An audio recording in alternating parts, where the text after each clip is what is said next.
10,000 வச்சுருந்தேன் கையில். சம்பளம் 10,000 கொடுத்தா ஒரு 1,00,000 காசு பண்ணுவாங்க சார்.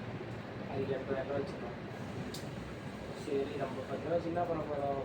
10,000 கொடுத்தா சும்மா இருக்காங்க. நீ கொடுத்த பாரு ஒரு 5,000 கொடுத்தா 2 மாதம் 5,000 கூட 10,000 2-3 மாதமாக அந்த பீரோவில் அப்படி தான் இருக்குது. நம்ம பீரோவில் இருந்தால் ஆக போனால் ஒரு 2,000 வட்டி எடுப்பாரு. ஆனால் நம்ம எடுத்து அந்த 10,000